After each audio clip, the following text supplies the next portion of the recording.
Hello dear student. कल हमने पढ़े थे थायराइड ग्लैंड और पैराथायराइड ग्लैंड और उनके हार्मोन्स, राइट। आज हम पढ़ेंगे थाइमस ग्लैंड। क्या पढ़ेंगे बेटा? थाइमस ग्लैंड पढ़ेंगे, ठीक है ना, और आगे का भी पढ़ेंगे, ठीक है। तो देखो, मैं इसको थोड़ा मैग्नीफाई कर देता हूँ, ठीक है, ताकि आपको समझने में आसानी जाए। तो थाइमस ग्लैंड कहाँ होती है, इसका फंक्शन क्या होता है, ठीक है। तो थाइमस ग्लैंड यह थोरैक्स जो होता है, अपना गला जो होता है, उसके डॉर्सल साइड में होती है, हार्ट के ऊपर में होती है, dorsal side of the heart होती है, बराबर है। तो thymus gland is located upper part of the thorax गले के ऊपर साइड में होती है, dorsal side of the heart के डॉर्सल साइड में होती है, मतलब आप अबव द हार्ट कह सकते हो, ठीक है। It is soft pinkish bilobed mass of lymphoid tissue. कैसे बना होता है ये? Bilobed mass of lymphoid tissue, है ना, लिम्फेटिक सिस्टम के जो टिश्यू होते हैं ना, उससे। और ये just dorsal side of the heart में रहता है, ठीक है, याद रखना। और ये बच्चों में प्रोमिनेंट होती है, और जैसे जैसे उम्र बढ़ते जाती है वैसे वैसे इसका साइज़ छोटा होता है, ये डिग्रेड होते जाती है, डीजनरेट होते जाती है, मतलब नॉन फंक्शनल होते जाती है, ठीक है। इसीलिए इस ग्लैंड को टेम्पररी ग्लैंड भी कहा जाता है बेटा, ठीक है। तो thymus gland is located upper part of the thorax and dorsal side of the heart. It is soft bilobed pinkish lymphoid tissue and it is prominent gland in at the birth, but it gets gradually atrophied, मतलब degenerate। atrophied होना मतलब non functional होना, degenerate होना, ठीक है। In adult मतलब ये बचपन में ये फंक्शनल रहती, बड़ी रहती है, और एडल्ट हो जैसे जैसे उम्र बढ़ती है वैसे वैसे उसका साइज छोटा होता है, नॉन फंक्शनल हो जाती है, मतलब एट्रीफाइड हो जाती है, ठीक है। और इसीलिए इसको क्या कहा जाता है? It is called as temporary gland. कौन? ये नहीं, ये तो एड्रेनल ग्लैंड है ना। कौन? Thymus gland. कहाँ होती है? हार्ट के ऊपर में, ठीक है, ओके। अब इसके हार्मोन्स के बारे में पढ़ लेते हैं। ज़्यादा कुछ नहीं दिया रहता, छोटी सी ग्लैंड रहती है, लेकिन एक मार्क के लिए पूछ लेता है भाई, write the name of the thymus hormone of thymus gland. तो thymus gland secrete the hormone called as thymosin. क्या कहते हैं? Thymosin. And it is important role in the development of immune system by maturation of T lymphocyte, है ना। T lymphocyte जो है उसका maturation करता है थाइमोसिन, ठीक है। और जब मैचुरेशन हो जाता है टी लिम्फोसाइट का, तो वो बी सेल को स्टिमुलेट करता है, और बी सेल जो है वो प्लाज्मा सेल बनाती है, और वो क्या बनाती है फिर? एंटीबॉडी। और इसीलिए ये प्रोवाइड करती है ह्यूमरल इम्यूनिटी, क्योंकि एंटीबॉडी होती है ह्यूमरल इम्यूनिटी के लिए, याद रखना, ठीक है। तो कैसा? कौन सी ग्लैंड? थाइमस ग्लैंड क्या प्रोड्यूस करती है? Hormone thymosin. वो क्या करता है? टी लिम्फोसाइट को स्टिमुलेट करता है, इम्यून सिस्टम को बढ़ाता है, और फिर बाद में ये also stimulate the production of antibody और प्रोवाइड करता है ह्यूमरल इम्यूनिटी, ठीक है। अब उसके बाद में एड्रेनल ग्लैंड आपको पढ़े हैं, उसको सुप्रारीनल ग्लैंड कहते हैं। क्यों? क्योंकि वो किडनी के ऊपर रहती करके सुप्रारीनल ग्लैंड कहते हैं, ठीक है। ये है एड्रेनल ग्लैंड, ठीक है बेटा, ये वाली इसकी डायग्राम। इसके दो पार्ट होते हैं। ये आउटर वाला पार्ट जो दिख रहा है आपको, ये इतना पूरा ऐसा है ना, लाइन में, ये है आउटर कॉर्टेक्स। और ये वाइट वाला जो पार्ट दिख रहा है ये अंदर का मेडुला। देखो, आउटर वाला ये कॉर्टेक्स और अंदर वाला मेडुला। तो लेकिन एड्रेनल ग्लैंड का है करके एड्रेनल कॉर्टेक्स, एड्रेनल मेडुला। और इस एड्रेनल कॉर्टेक्स के, देखो इस एड्रेनल कॉर्टेक्स इतना पार्ट, ये एक्चुअल में लेबल बराबर नहीं किया गया है, इतना एड्रेनल, ये इतना, देखो मैं ये बना रहा हूँ, ये जो इतना पार्ट है, इतना पार्ट जो है ना, ये एड्रेनल कॉर्टेक्स है। इसको मैग्नीफाई किया गया है, देखो इस प्रकार से ये मैग्नीफाई किया गया है। और ये मैग्नीफाई के सबसे ऊपर में क्या रहता है? फैट का कवरिंग होता है, उसको कैप्सूल कहते हैं। ये इतना कैप्सूल है। उसके बाद में इस एड्रेनल कॉर्टेक्स के, मतलब कहाँ से कहाँ तक है? ये इतना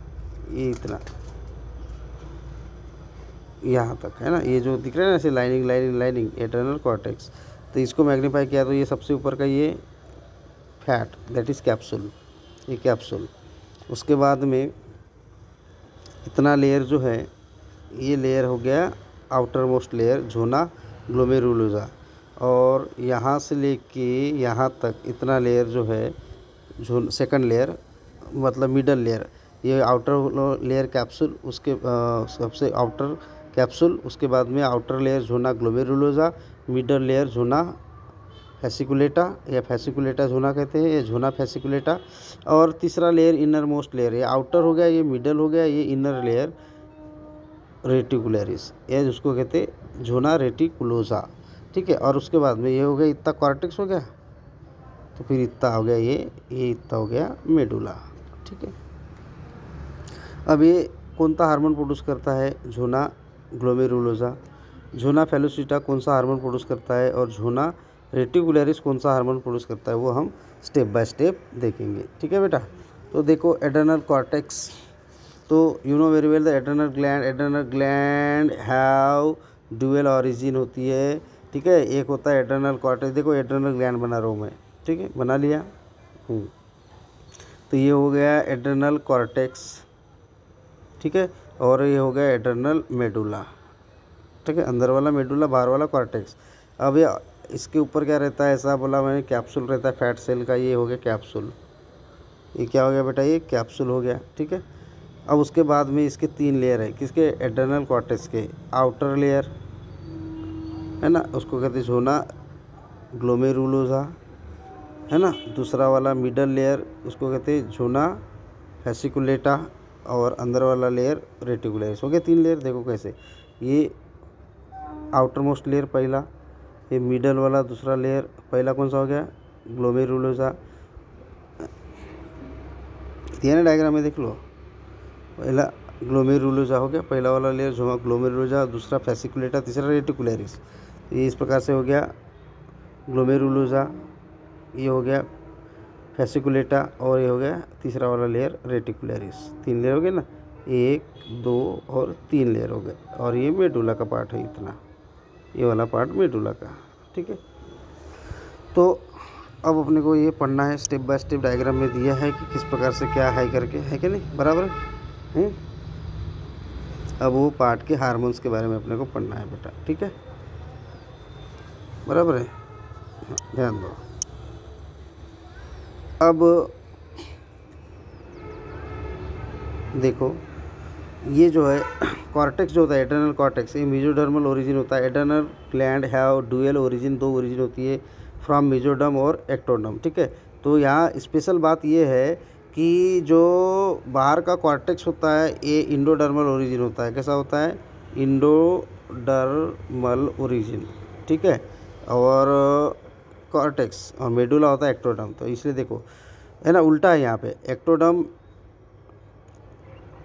कॉर्टेक्स बाहर का होता है तो एक्टोडर्म से होना चाहिए, और मेडुला अंदर होता है तो इंडोडर्म से होना चाहिए, ऐसा नहीं, उल्टा है। एड्रेनल कॉर्टेक्स बाहर वाला कॉर्टेक्स इंडोडर्म से होता है, और मेडुला जो होता है वो मेसोडर्म से होता है ना, ये याद रखना, थोड़ा सा एंटीगोनेस्टिक है ये, ठीक है, ओके। दे आर लोकेटेड कहाँ होती है, अपर पार्ट बॉड part of the kidney, kidney के ऊपर होती है किडनी, इस प्रकार से ऐसे शेप की होती है, आपको मालूम है, बराबर है। किडनी, किडनी के ऊपर में इस प्रकार से आइसक्रीम जैसा स्ट्रक्चर दिखता है, इसको कहते हैं एड्रेनल ग्लैंड। क्या कहते हैं बेटा इसको, एड्रेनल ग्लैंड। आउटर कॉर्टेक्स और इनर का क्या होता है, मेडुला होता है। आई क्या बात समझ में आई होगी आपको, है कि नहीं, इस प्रकार से, ठीक है, ओके। तो देखो ये कहाँ पाई जाती है, अपर बॉर्डर, बड़े वाले border part of the kidney काले, है ना, और उसी ग्लैंड को कहते हैं एड्रेनल ग्लैंड या सुप्रारिनल ग्लैंड, क्योंकि किडनी के ऊपर होती है। इट इज स्मॉल होती है, कोनिकल बीन शेप ग्लैंड होती है, एंड शोज 2 डिस्टिंक्ट रीजन, बाहर वाला आउटर कॉर्टेक्स और अंदर वाला इनर मेडुला, ठीक है। एड्रेनल कॉर्टेक्स की बात करेंगे, एड्रेनल कॉर्टेक्स के 3 रीजन होते हैं, वो भी बता दिया, डायग्राम में भी दिखा दिया। अब चलो पढ़ते हैं उनके हार्मोन्स। तो एड्रेनल कॉर्टेक्स डिराइव फ्रॉम, कैसे होता है तो बताता है इंडोडर्म से, तो सॉरी कॉर्टेक्स मेसोडर्म 2 ही है ना, इंडोडर्म की तो उल्लेखच नहीं, मीजो और एक्टो, है ना। तो ये जो है कॉर्टेक्स, सॉरी कॉर्टेक्स जो है ये cortex derive from embryonic mesoderm. Cortex तो एक्टोडर्म से आना थी, एक्टो यानी बाहर का होता है, मीजो यानी बीच का, इंडो यानी अंदर, तो एड्रेनल कॉर्टेक्स बाहर का पार्ट हो गया, एड्रेनल मेडुला अंदर का, तो एड्रेनल कॉर्टेक्स क्या होना चाहिए, एक्टोडर्म से, लेकिन नहीं, उल्टा है। कैसे होता है ये, मीजोडर्म से। कैसे होता है ये, मीजोडर्म से, ठीक है, याद रखना। And adrenal cortex secrete the many hormones and togetherly called as, क्या कहते हैं उसको, कॉर्टिकॉइड्स कहते हैं, और वो ग्लूकोकॉर्टिकॉइड मिनरलोकॉर्टिकॉइड होते हैं, ठीक है। एंड डिफरेंशिएट इनटू कितने, 3 कंसंट्रेट रीजन, है ना। कौन, adrenal cortex differentiate into 3 concentric region, मतलब एक के नीचे एक, एक के नीचे एक, ठीक है, कॉन्सेंट्रिक सर्कल के जैसे। आउटर मोस्ट रीजन तुमको पता है, लेबल में दिया था, झोना ग्लोमेरुलोजा। तो झोना ग्लोमेरुलोजा सिक्रीट द मिनरलोकॉर्टिकॉइड, है ना, मिनरलोकॉर्टिकॉइड हार्मोन प्रोड्यूस करता है, ग्लोमेरुलोजा क्या करता है, यहाँ लिख देता हूँ मिनरलोकॉर्टिकॉइड, मिनरलो, ठीक है, mineralocorticoid, and they are release for काय के लिए, regulation of sodium and potassium concentration, है ना, इन द ब्लड, बराबर, इन द बॉडी। तो zona glomerulosa is the outermost layer of the adrenal cortex and produce the hormone called as mineralocorticoid, and they are release the hormone for regulating the sodium potassium ion concentration. They regulate the salt balance, blood volume, blood pressure. Aldosterone, क्या, aldosterone से salt retaining hormone, क्या, aldosterone is the salt retaining, मतलब salt को पकड़ के रखता है, hormone है, and maintain the main, it is main mineralocorticoid, ठीक है। ये मिनरलोकॉर्टिकॉइड पर आउटर लेयर झोना ग्लोमेरुलोजा, कितने लेयर है, 3, zona glomerulosa, zona fasciculata, zona reticularis. Zona glomerulosa produce the mineralocorticoid which maintain the sodium potassium concentration in the body. Aldosterone is the salt retaining hormone and main mineralocorticoid, and it balances the sodium potassium level, ठीक है। उसके बाद में page ख़त्म हो गया, diagram तो बता दिया। अब देखो दूसरा, हाँ, नेक्स्ट पेज। अब दूसरा वाला जो लेयर होता है एड्रेनल कॉर्टेक्स का, दूसरा वाला बीच वाला layer, middle zona fasciculata, and it is responsible for the secretion of hormone called as glucocorticoid. देखो, आउटर वाला लेयर ने मिनरलोकॉर्टिकॉइड प्रोड्यूस किया था, अल्डोस्टेरॉन, और झोना फैसिकुलेटा बीच वाला लेयर है, ये ग्लूकोकॉर्टिकॉइड प्रोड्यूस करता है, इसको कॉर्टिसोल भी कहते हैं, ठीक है। और ये क्या करता है, इसका फंक्शन क्या है, regulate the mechanism metabolism of carbohydrate, protein और लिपिड, यानी फैट। वो क्या करता था, अल्डोस्टेरॉन है, मिनरलोकॉर्टिकॉइड, मिनरल्स यानी वही सोडियम पोटेशियम, याद रखना। तो मिनरल्स सोडियम पोटेशियम का लेवल मेंटेन करता है, बैलेंस। ग्लूकोकॉर्टिकॉइड ये झोना फैसिकुलेटर प्रोड्यूस करता है, और ये रेगुलेट करता है metabolism of carbohydrate, protein and lipid. Cortisol is important cortisol, that is the glucocorticoid is the important corticoid and is responsible for increasing blood glucose level, है ना। कार्बोहाइड्रेट को ब्रेक डाउन करेगा तो ग्लूकोज बढ़ेगा ना, इसलिए ब्लड ग्लूकोज लेवल बढ़ेगा। It also immune suppressor, मतलब इम्यून सिस्टम को ये सप्रेस करेगा, कम करेगा। It suppresses the synthesis of antibody, antibody production भी ये कम करेगा, सप्रेस करेगा, इम्यून सिस्टम को कम करेगा, मतलब एंटीबॉडी सप्रेशन कम करेगा बेटा, ठीक है, ओके। और it is use in treatment of allergy, allergy के समय में इसका ट्रीटमेंट करने के लिए इस्तेमाल किया जाता है, किसको, ग्लूकोकॉर्टिकॉइड को। It prepare animal face emergency nature, ठीक है। ये जब इमरजेंसी होती है ना, कहीं जल्दी होती है या जो भी चीज़ें हैं, तो वो चेहरे पे ये मतलब बताता है इमरजेंसी है करते, कौन, ग्लूकोकॉर्टिकॉइड, ठीक है। अब तीसरा वाला लेयर अंदर का एड्रेनल कॉर्टेक्स का ही है, एड्रेनल मेडुला नहीं, एड्रेनल ग्लैंड का आउटर पार्ट एड्रेनल कॉर्टेक्स, उसका पहला हो गया, है ना, फैसिकुलेट, कौन सा, ग्लोमेरुलोसा, दूसरा फैसिकुलेटा, और तीसरा अब है झोना रेटिकुलरिस, एंड इट इज़। तो पहला वाला लेयर ने क्या प्रोड्यूस किया था, यहाँ पे डायग्राम में देखो, पहले वाले लेयर ने क्या प्रोड्यूस किया था, ग्लोमेरुलोसा ने मिनरलोकॉर्टिकॉइड, फैसिकुलेटर ने क्या किया था, ग्लूकोकॉर्टिकॉइड, और ये फिर ग्लूकोज का लेवल बढ़ाता है कार्बोहाइड्रेट का मेटाबॉलिज्म करके। तीसरा लेयर कौन सा है तुम्हारा, रेटिकुलरिस। ये रेटिकुलरिस कौन सा हार्मोन प्रोड्यूस करता है, तो ये देखिए, ये प्रोड्यूस करता है गोनैडोकॉर्टिकॉइड, यानी गोनैड यानी टेस्टिस ओवरी पे एक्ट करने वाला। और तुम ह्यूमन रिप्रोडक्शन में पढ़े हो, इसलिए तुम्हारे को ये हार्मोन्स इजीली समझ में आ जाएंगे बेटा। चलो देखो, तो inner thin zona Reticularis is responsible for production of sex corticoid called as gonadocorticoid. In male, they have the role of development and maintenance of external sex character, बोलो मैंने secondary sex character, moustache, beard, voice crack, ये सब चीज़ें है कि नहीं।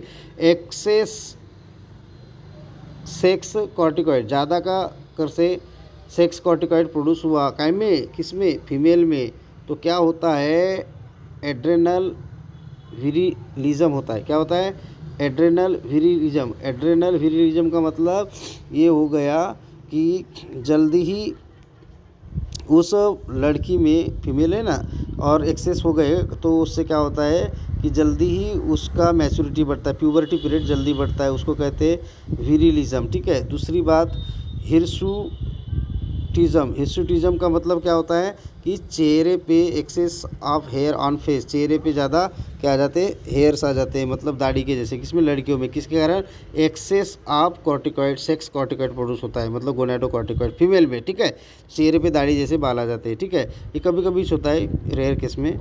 While in male, mail में क्या होता है, ज़्यादा हुआ तो इट कॉजेज द गायनोकॉस्मेटिया। क्या बोलता है, अगर से बॉयज़ में अगर से ज़्यादा प्रोडक्शन हो गया इस गोनाडोकॉर्टिकॉइड का, जो ना रेटिकुलरिस प्रोड्यूस करता है, तो क्या होता है, गायनी कॉस्मेटिया, गायनी यानी फीमेल, कॉस्मेटिया यानी ये मैमरी ग्लैंड, तो इनलार्ज्ड ब्रिस्ट है ना, वो बॉय में क्या होगा, ब्रिस्ट का इनलार्जमेंट होगा लाइक द गर्ल।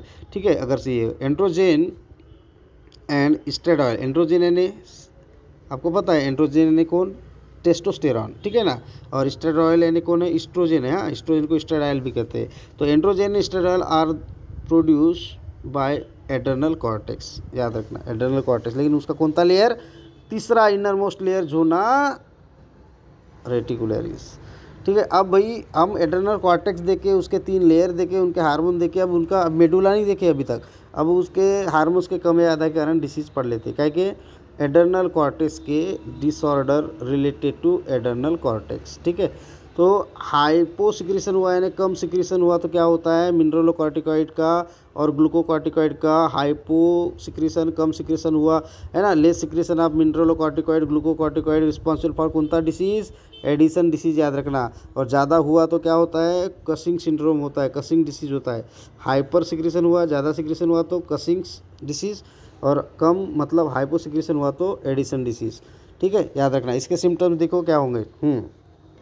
तो disease characteristics feature of this disease क्या होगा, उस पेशेंट को लो ब्लड शुगर लेवल रहेगा। अगर से कम सिक्रेशन होता है मिनरलोकॉर्टिकॉइड, ग्लूकोकॉर्टिकॉइड, तो एडिसन डिसीज़ कहते हैं। उस पेशेंट में क्या होगा, low blood glucose level, low sodium, high potassium, है ना, concentration in plasma and loss of क्या होगा, sodium and water in the urine. और उसके कारण क्या होगा, इसका it leads to weight loss होगा, वीकनेस आएगा, नौसिया आएगा, जी मसले चलेगा, वोमिटिंग होएगी और डायरिया होगा। ठीक है। ये लक्षण है एडिसन डिसीज़ के। ठीक है। वो मिनरलोकॉर्टिकॉइड और ग्लूकोकॉर्टिकॉइड के कमी के कारण, हाइपोसिक्रेशन के कारण होता है। ठीक है। अब ज़्यादा सिक्रेशन हो गया, हाइपर सिक्रेशन, तो क्या होता है, तो glucocorticoid produce the Cushing disease. Hyper secretion of gluco, mineralo नहीं, hyper secretion of glucocorticoid produces the Cushing disease. It leads to high blood sugar level, ज़्यादा शुगर लेवल होता है। एक्सक्रीशन ऑफ ग्लूकोज होगा, यूरिन में ज़्यादा glucose बढ़ेगा blood में तो यूरिन से बाहर निकलेगा। Rise sodium in blood volume, blood rise होगा सोडियम का तो वाटर एब्जॉर्ब होगा ब्लड में, तो ब्लड का वॉल्यूम बढ़ेगा तो उसके कारण ब्लड प्रेशर बढ़ेगा। आपको मालूम है एक दूसरे से रिलेटेड होते हैं, सर्कुलेशन में पड़े हो आपने, उसके कारण ओबेसिटी बढ़ेगी, मतलब फैटनेस बढ़ेगा, लट्ठापना बढ़ेगा। वास्टिंग ऑफ लिम्ब मसल्स यानी लिम्ब के मसल जो होते हैं हाथ पैर के, वो कमज़ोर हो जाएंगे। अब आता है एड्रेनल कॉर्टेक्स का हो गया हार्मोन और उसके डिसऑर्डर। अब एड्रेनल मेडुला, क्या, एड्रेनल मेडुला, अंदर का पार्ट, एड्रेनल ग्लैंड के अंदर के पार्ट को कहते हैं एड्रेनल मेडुला। ठीक है बेटा। और इट डेवलप्स फ्रॉम एक्टोडर्म, है ना। एड्रेनल मेडुला देखो वो कैसे हुआ था, मीजोडर्म से। एड्रेनल कॉर्टेक्स बाहर का भाग है तो भी वो मीजोडर्म से हुआ था। ये एड्रेनल मेडुला ये अंदर का भाग रहने के बाद में एक्टोडर्म से होता है। ये थोड़ा एंटेगोनिस्टिक है, याद रखना। ठीक है। तो it develops adrenal medulla develops from, देखो आपने ये ह्यूमन डेवलपमेंट में पढ़े थे ना, फेट ऑफ 3 जर्मिनल लेयर, क्या पढ़े थे, फेट ऑफ 3 जर्मिनल लेयर, उसमें देख लोगे एड्रेनल मेडुला डेवलप होती है एक्टोडर्म से। ठीक है। और एड्रेनल कॉर्टेक्स डेवलप होता है मीजोडर्म से। तो adrenal medulla develops from ectoderm. It secretes the two hormones वो होते हैं एड्रेनालिन, उसको इपिनेफ्रिन भी कहते हैं, और दूसरा होता है नॉर एड्रेनालिन, उसको कहते हैं नॉर एपिनेफ्रिन। एड्रेनालिन को इमरजेंसी हार्मोन भी कहा जाता है, आपको पता है, और इसको 3F हार्मोन भी कहा जाता है। क्या कहा जाता है? 3F hormone. 3F का मतलब क्या होता है? तो पहला F यानी फाइट, यानी वो एक तो इमरजेंसी कंडीशन में प्रोड्यूस होगा, मतलब कोई तुमको बता दिया था कोई इमरजेंसी कंडीशन है ना, जैसे कि अपन रास्ते से जा रहे, किसी चोरों ने अपने को रोक लिया, तो अपन एक तो क्या करेंगे, उनसे झगड़ेंगे, लड़ेंगे, या फिर अपन मालूम है क्या वहाँ से भाग जाएंगे, मतलब फ्लाइट यानी भाग जाना, और नहीं तो हम उस समय में डर भी जाते हैं, तो फ्राइट यानी घबराहट, फाइट यानी लड़ना, फ्लाइट यानी भाग जाना, कंडीशन से दूर भाग जाना, सिचुएशन से दूर भाग जाना, और फ्राइट यानी घबरा जाना। तो एफ 3F हार्मोन कहते हैं एड्रेनालिन को, इमरजेंसी हार्मोन। और दूसरा होता है नॉर एड्रेनालिन, जो उसका उल्टा काम करता है और रेगुलेट करता है blood pressure under the normal condition, लेकिन डर के कंडीशन में एड्रेनालिन और रेस्टिंग कंडीशन में नॉर एड्रेनालिन, ठीक है। और नॉर एड्रेनालिन ये वासो कंस्ट्रिक्टर भी है। क्या है? वासो कंस्ट्रिक्टर, मतलब ब्लड वेसल का कंस्ट्रिक्शन करता है, ठीक है। अब उसके बाद में पैंक्रिया, अब वो बहुत पॉपुलर है पैंक्रिया, बताया था, पढ़े भी हो आपने, है ना। और देखो अभी फटाफट इसका भी देख लेते, हार्मोन्स इसके कौन से होते हैं, है ना। ये दोनों काम करता है, इंडोक्राइन एक्सोक्राइन। इंडो मतलब अंदर, एक्सो यानी बाहर, अंदर सिक्रीशन हुआ ब्लड में तो इंडोक्राइन कहते हैं, और डाइजेस्टिव सिस्टम में सिक्रीशन हुआ तो एक्सोक्राइन फंक्शन कहते हैं। तो पैंक्रिया के 2 फंक्शन होते हैं, एक्सोक्राइन फंक्शन होता है और दूसरा होता है बेटा इंडोक्राइन फंक्शन। तो इट डेवलप फ्रॉम द इंडोडम, याद रखना, ये पैंक्रिया डेवलप कैसे होता है? इंडोडम से डेवलप होता है। And both function exocrine study in the digestive system and endocrine gland करके काम करती है। तो अपन अभी यहाँ हार्मोन्स पढ़ रहे तो इंडोक्राइन पार्ट पढ़ेंगे। इंडोक्राइन सेल जो होती पैंक्रिया की, form the group of cell, उसी को क्या कहते हैं? Endocrine part of the pancreas को islet of Langerhans. And there are 4 kind of cells in the islet of Langerhans. और कौन कौन से है? एक होती है अल्फा सेल, दूसरी होती है बीटा सेल, तीसरी होती है डेल्टा सेल, और चौथी होती है PP सेल, मतलब F सेल, ठीक है। तो अल्फा सेल आपको पता है 20% प्रोड्यूस करती है ग्लूकागॉन, और ग्लूकागॉन क्या करता है? ग्लूकोज का लेवल बढ़ाता है ब्लड में। जब भूख लगी रहती है उस समय प्रोड्यूस होता है ग्लूकागॉन, तो वो समय क्या करता है? ये लीवर में जो ग्लाइकोजन स्टोर रहता है उसको स्टिमुलेट करता है ना। It stimulate the liver for glycogenolysis, मतलब ग्लाइकोजन का ब्रेकडाउन। ग्लाइकोजन का ब्रेकडाउन होगा तो ग्लूकोज बनेगा, तो इंक्रीज करेगा sugar level in the blood, increase the sugar level, यानी हाइपर ग्लाइसेमिक फैक्टर कहेंगे किसको? ग्लूकागॉन को। ज़्यादा बढ़ा रहा है ना, इसलिए हाइपर ग्लाइसेमिक। बीटा सेल जो होती है ये 70% बीटा सेल रहती है आइलेट ऑफ लैंगरहैंस में, and secrete the hormone insulin. Insulin क्या करता है? तो आपको मालूम शुगर लेवल को कम करता है कि नहीं। तो insulin stimulate the liver and muscles for glycogenesis. Glycogenesis मतलब ग्लाइकोजन बनना, याद रखो। देखो ये ग्लाइकोजेनोलाइसिस है, लाइसिस यानी ब्रेक डाउन, और ये ग्लाइकोजेनेसिस मतलब बायोजेनेसिस यानी लिविंग बनना। तो ग्लाइकोजेनेसिस मतलब ग्लाइकोजन बनना, तो ये ग्लूकोज का ग्लाइकोजन बनाएगा, तो ग्लूकोज का लेवल क्या होगा? शुगर लेवल कम होगा, लोअर। इसलिए इंसुलिन को कहते हैं हाइपोग्लाइसेमिक फैक्टर। क्या कहते हैं? हाइपो, ठीक है। और ग्लूकागॉन को क्या कहेंगे? Hyper glycaemic. हाइपर यानी ज़्यादा, हाइपो यानी कम। समझ में आया? तीसरा वाला डेल्टा सेल जो होती है, तो कितना हो गया? 20 और 70 80 हो गए, 80 हो गया, 90 हो गए, 20 और 70 90, 90 और 5 95, 95 और 5 100, ठीक है। तो अब देखो डेल्टा सेल 5% होती है, सोमैटोस्टैटिन हार्मोन प्रोड्यूस करता है। और ये क्या करता है? सोमैटोस्टैटिन हार्मोन क्या करता है? Inhibit the secretion of glucagon को भी और इंसुलिन दोनों का सिक्रीशन को क्या करता है? इनिबिट करता है, मतलब रोकता है, ठीक है। और also decrease the gastric secretion जो होता है ना HCl वगैरह स्टमक में, उसका भी सिक्रीशन को डिक्रीज करता है। Motility and absorption of digestive tract, है ना। क्या क्या करता है ये? It also decreases the gastric secretion, motility and absorption of digestive tract. कौन?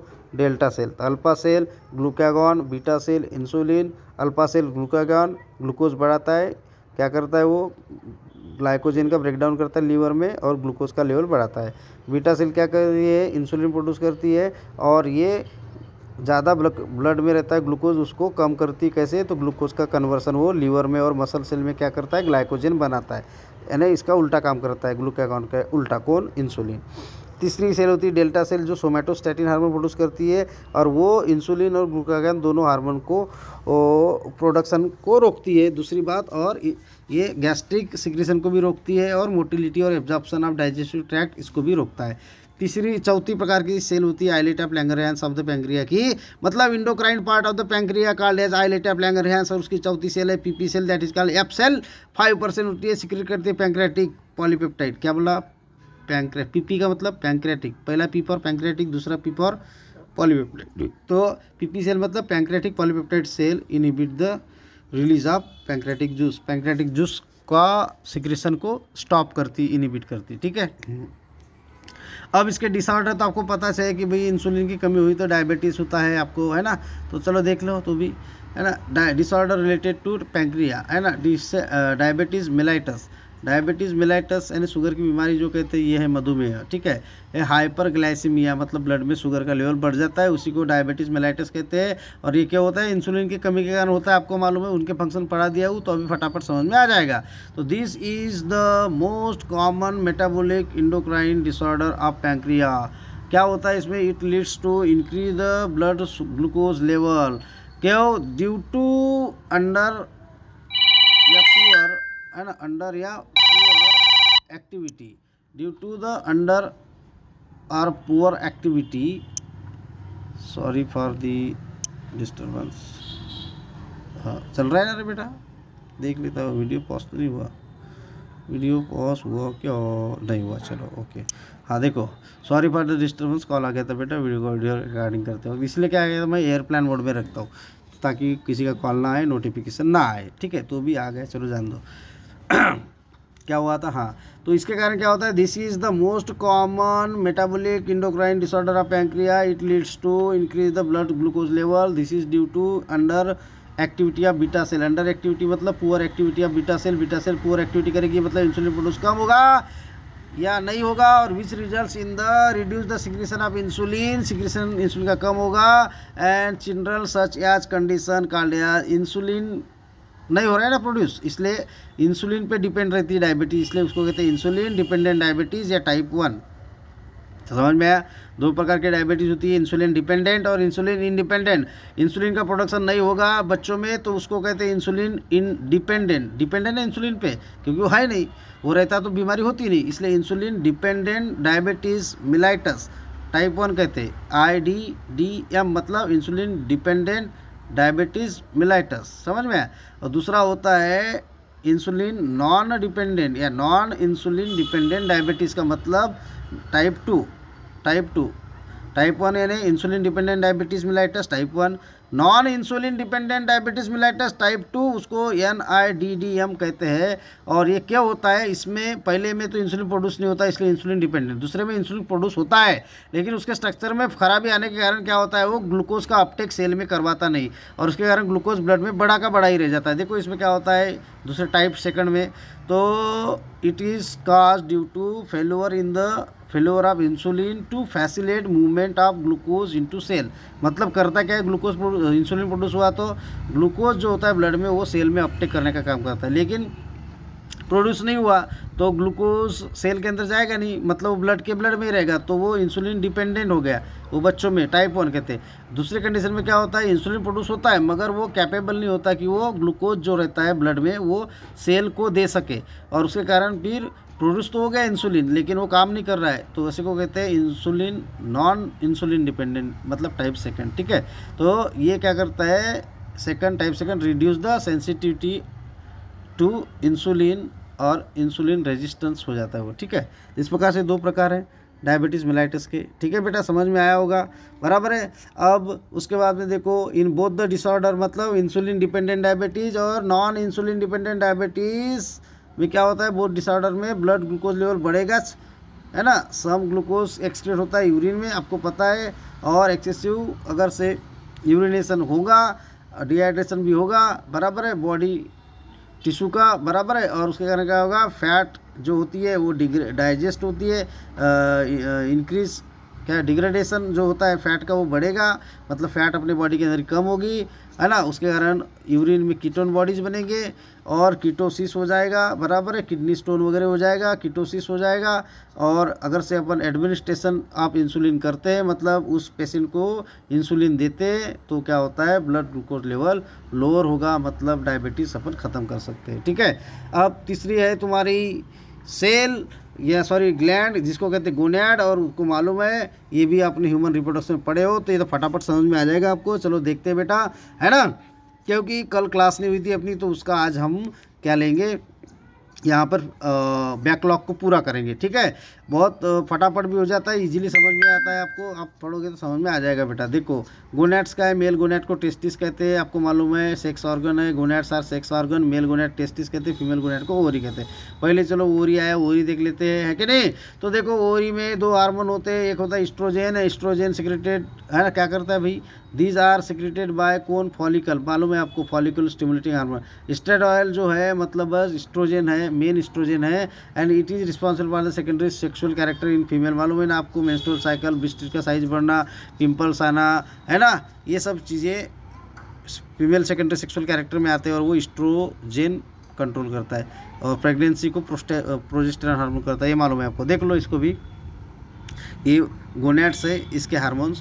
Progesterone hormone secreted by corpus luteum, आपको मालूम है ना, आप ओवरी की कब, आफ्टर ओवुलेशन 14 दिन के बाद में मेंस्ट्रुअल साइकिल के, बराबर है। So progesterone is secreted by corpus luteum of the ovary after ovulation. This hormone is essential for thickening of the uterine wall, मतलब इंडोमेट्रियम वॉल जो है उसकी थिकनेस बढ़ाता है, आपको मालूम है। मेंस्ट्रुअल साइकिल अच्छे से और पढ़ लो एक बार, है ना। दस preparing the uterus for implantation of fertilize ovum, बराबर है। काय के लिए वॉल बढ़ती है यूटेरस की, क्योंकि फर्टिलाइजेशन हो जाएगा, मतलब फर्टिलाइज ओवम का इम्प्लांटेशन हो जाने का होने के लिए, मतलब झाइगोट का इम्प्लांटेशन होने के लिए, इम्प्लांटेशन का मतलब अटैचमेंट ऑफ झाइगोट और embryo into the wall of the endometrium, उसको इम्प्लांटेशन कहते हैं। तो उसके लिए उसकी वॉल थिक होना चाहिए कि नहीं, तो वो थिक होने के लिए काम कौन करता है, प्रोजेस्टेरॉन करता है, और इस प्रकार से प्रेगनेंसी को मेंटेन करता है, इसलिए इसको प्रोजेस्टेरॉन को प्रेगनेंसी हार्मोन कहा जाता है। ठीक है। It is responsible for development of memory gland, है ना, प्रोजेस्टेरॉन मेमोरी ग्लैंड के डेवलपमेंट के लिए काम करता है ड्यूरिंग प्रेगनेंसी, और इनिबिट करता है क्या, यूटेराइन कॉन्ट्रैक्शन ड्यूरिंग प्रेगनेंसी, बराबर है, मतलब यूटेरस की वॉल को कॉन्ट्रैक्ट होने से रोकता है प्रेगनेंसी के दौरान, यानी जस्टेशन पीरियड के दौरान। ठीक है। लेकिन जैसे प्रेगनेंसी खत्म हो गया, एंड हो गया, तो डिलीवरी होती है, पार्चुरेशन, उस समय रिलैक्सिन काम करता है। तो देखो ये भी ओवरी प्रोड्यूस करती है, सो ओवरी प्रोड्यूस करती है, मतलब ओवरी के अंदर में कौन है, कार्पस ल्यूटियम, तो it is secreted by corpus luteum of the ovary at the end, देखो बोला एंड मतलब खत्म होना, क्या, जस्टेशन पीरियड, यानी प्रेगनेंसी पीरियड खत्म होने के समय में ये रिलैक्सिन प्रोड्यूस होता है। और ये करता क्या है, तो इट रिलैक्सेस द सर्विक्स को रिलैक्स करता है, एक्सपांड करता है प्रेग्नेंट वुमेन के, और लिगामेंट ऑफ पेल्विक गल्डल जो होता है उसको भी ये रिलैक्स करता है, ताकि क्यों, easy birth of the young one, है ना, new born baby easily birth हो जाए। चौथा हार्मोन होता है ओवरी का inhibin also secreted by the corpus luteum, और करता क्या है, inhibit the follicle stimulating hormone, और GnRH मतलब गोनेडोट्रोपिन रिलीजिंग हार्मोन का प्रोडक्शन को क्या करता है, ये इनिबिट करता है, याद रखना इंपॉर्टेंट है, ये इनिबिट करता है, मतलब ये स्टॉप करता है बेटा। ठीक है। कौन, इनिबिन का नाम से, इनिबिन मतलब इनिबिट करेगा FSH को और GnRH को। ठीक है, समझ में आया। अब उसके बाद में देखिए टेस्टिस, अब मेल गोनैड को कहते हैं टेस्टिस, और टेस्टिस क्या हार्मोन प्रोड्यूस करता है आपको मालूम है, टेस्टिस के अंदर सेमिनिफरस ट्यूबुल होते हैं, और वहाँ पर लीडिंग सेल भी होती है, वो टेस्टोस्टेरोन प्रोड्यूस करता है। पूरा पिक्चर दिमाग डायग्राम आपके अंदर आ गई होगी, और नहीं आई होगी तो दोबारा एक बार आप उस चैप्टर को पढ़ो और देखो, है ना, और आपको ये बराबर समझ में आएगा। टेस्टिस आर, है ना, testis secretes male sex hormone, और उसको कहते हैं एंड्रोजन, मतलब बस टेस्टोस्टेरॉन सिक्रेटेड फ्रॉम कौन सी, इंटरस्टिशियल सेल, मतलब बस लीडिंग सेल, आपको पता है डायग्राम, है ना, देख लोगे अच्छे से, लीडिंग सेल, है ना, बाय इन्फ्लुएंस ऑफ कौन सा हार्मोन, LH मतलब ल्यूटेनाइजिंग हार्मोन, और राइज होगा टेस्टोस्टेरॉन का लेवल, तो क्या होगा, इनिबिट करेगा LH को, क्योंकि ये रिवर्स मैकेनिज्म में काम करता है, बराबर है। अब इसका काम क्या होता है, तो मेल में मतलब बॉय में सेकेंडरी सेक्सुअल कैरेक्टर के लिए कंट्रोल करता है, जैसे फीमेल में एस्ट्रोजन करती है ना, गर्ल्स के सेकेंडरी सेक्सुअल कैरेक्टर के लिए, वैसे बॉयज़ में सेकेंडरी सेक्सुअल कैरेक्टर के लिए और स्पर्म बनाने के लिए टेस्टोस्टेरोन एकमात्र एंड्रोजन है जो काम करता है, आपको पता है। तो देखो, it also responsible for the appearance of the secondary sexual character such as the facial and pubic hair, deepening the voice, broadening of the shoulder, है कि नहीं, और मेल एग्रेसिवनेस, है कि नहीं, और बाकी बहुत सारे कैरेक्टर्स जो होते हैं, है ना, और स्पर्मेटोजेनेसिस के लिए भी it also helpful in the maintenance the testis को मेंटेनेंस के लिए भी काम करता है। अब डिफ्यूज इंडोक्राइन ग्लैंड है, एक है प्लेसेंटा, ये देख लेते हैं बेटा। डिफ्यूज इंडोक्राइन ग्लैंड, तो ये भी एक टेम्पररी, हाँ, जैसे कि थाइमस ग्लैंड नहीं थी क्या हार्ट के ऊपर में, वैसे placenta is also called as temporary endocrine gland, क्योंकि ये प्लेसेंटा जो है ये क्या करती है, हार्मोन प्रोड्यूस करती है। चलो इसके बारे में पढ़ते हैं। So it is intimate connection between the foetus and uterine wall, है कि नहीं। Placenta is the intimate connection between the foetus and uterine wall, मतलब uterus of the mother, yes और no, for physiological exchange of the material, है कि जैसे मालूम है प्लेसेंटा से food, oxygen, mineral, nutrition, carbon dioxide, ये सब चीज़ें का एक्सचेंज होता है। एंटीबॉडीज़ भी एक्सचेंज होती है, आपको मालूम है, मदर से फिटस के अंदर जाती है। Placenta is a temporary endocrine gland. During the pregnancy क्या होता है, प्लेसेंटा सिक्रीट द हार्मोन जिसको कहते हैं ईस्ट्रोजेन, प्रोजेस्टेरॉन और एचसीजी, मतलब full form human chorionic gonadotropin. क्या बोला, ह्यूमन कोरियोनिक गोनाडोट्रोपिन हार्मोन। तो प्लेसेंटा क्या करती है, प्रेगनेंसी के टाइम में 3 हार्मोन प्रोड्यूस करती है, जिसका पहला नाम है ईस्ट्रोजेन, दूसरा है प्रोजेस्टेरॉन, तीसरा है एचसीजी, मतलब human chorionic gonadotropin hormone. Human placental progesterone, human placental progesterone मतलब प्रोजेस्टेरॉन तो कार्पस ल्यूटियम प्रोड्यूस करती है, मगर देखो ये प्लेसेंटा भी क्या प्रोड्यूस करती है, प्रोजेस्टेरॉन, उसको कहते हैं placental progesterone. And this hormone check the contraction of uterus. देखो प्रेगनेंसी रहती है ना, तो कॉन्ट्रैक्शन यूटेरस का होगा तो क्या होगा, एबॉर्शन हो जाएगा, इसलिए ये चेक करती, मतलब स्टॉप करती है contraction of uterine muscle and also maintain the thickness of the endometrium, मतलब यूटेरस की वॉल की थिकनेस को मेंटेन करती है। एंड दस they help to maintain the pregnancy and that's why progesterone is called as pregnancy hormone। उसके बाद में है बेटा गैस्ट्रोइंटेस्टाइनल ट्रैक्ट, मतलब हमारा डाइजेस्टिव ट्रैक्ट। लेकिन एक बात है, एक बात और दोबारा रिपीट करना चाहूँगा, मैं कुछ बात बता रहा हूँ कि ईस्ट्रोजन जो होता है फीमेल में वो सेकेंडरी सेक्सुअल कैरेक्टर के लिए होता है। प्रोजेस्टेरॉन को प्रेगनेंसी हार्मोन कहते हैं क्योंकि वो प्रेगनेंसी को मेंटेन करता है। मगर एचसीजी जो है ह्यूमन कोरियोनिक गोनाडोट्रोपिन हार्मोन, ये प्रेगनेंसी के टेस्ट के लिए इस्तेमाल करते हैं, याद रखना। तो अगर से कोई एग्ज़ाम में पूछेगा आपको फॉर चेकिंग द और फॉर आइडेंटिफाइंग और for confirmation of the pregnancy which hormone is used, है ना, तो प्रोजेस्टेरॉन मत बोलना, कौन सा, एचसीजी हार्मोन, ये प्रेगनेंसी टेस्ट के लिए इस्तेमाल होता है। प्रोजेस्टेरॉन ये प्रेगनेंसी हार्मोन है, मगर प्रेगनेंसी टेस्ट के लिए ह्यूमन कोरियोनिक गोनाडोट्रोपिन हार्मोन मतलब एचसीजी इस्तेमाल करते हैं। तो presence of HCG in the urine sample indicate the pregnancy. तो प्रेगनेंसी टेस्ट के लिए कौन, एचसीजी, समझा क्या नहीं।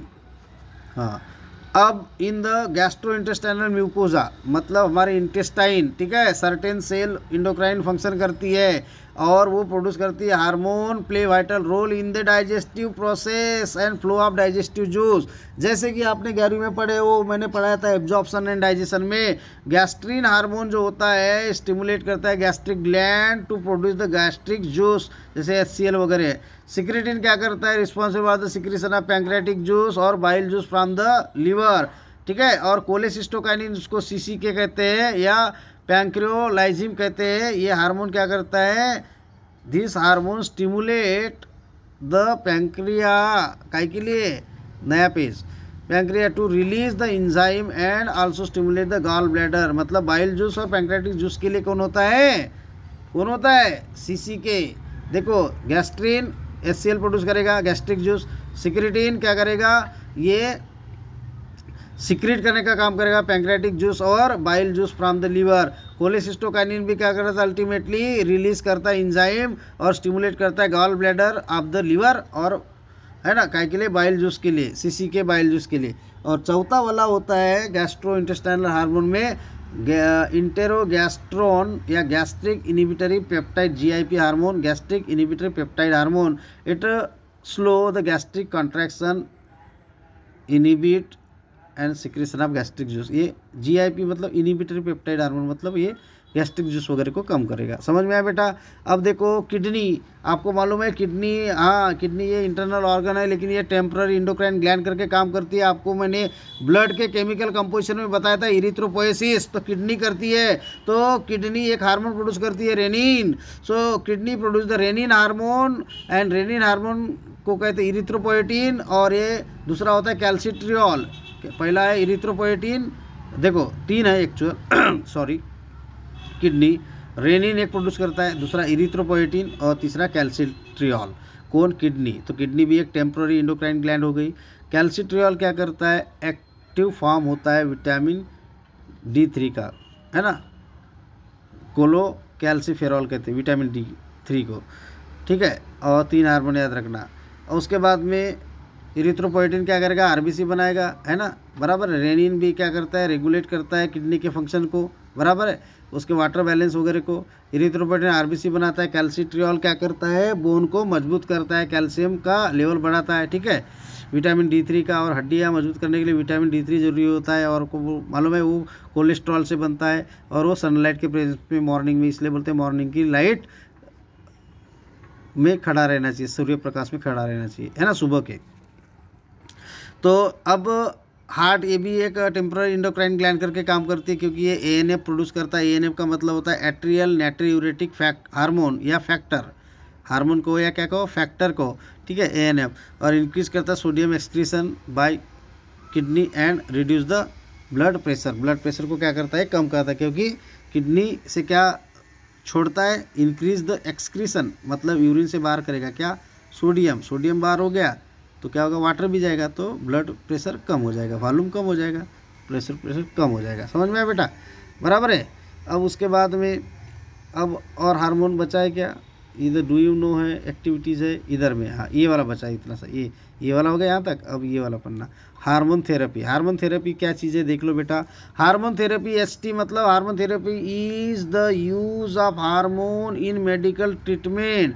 Hormone HT hormone therapy is applied in the pregnancy में, मेनोपॉज यानी मेंस्ट्रुअल साइकिल स्टॉप हो जाती है उसमें, ऑस्टियोपोरोसिस मतलब बोन छिद्र हो जाते, बोन कमज़ोर हो जाते उसमें, ग्रोथ हार्मोन में डेफिशिएंसी है, इंसुलिन की रेजिस्टेंस है इंसुलिन का, या कैंसर है, ऐसे कंडीशन में हार्मोन थेरेपी करते हैं, ट्रीटमेंट करते हैं, ठीक है बेटा।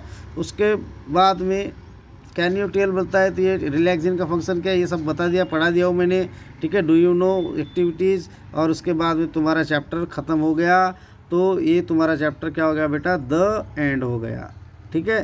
सो thank you for watching. If you have any doubt और queries then you can ask me, you can call me, okay, no problem at all, okay, we are for you always, okay. So thank you very much, bye bye.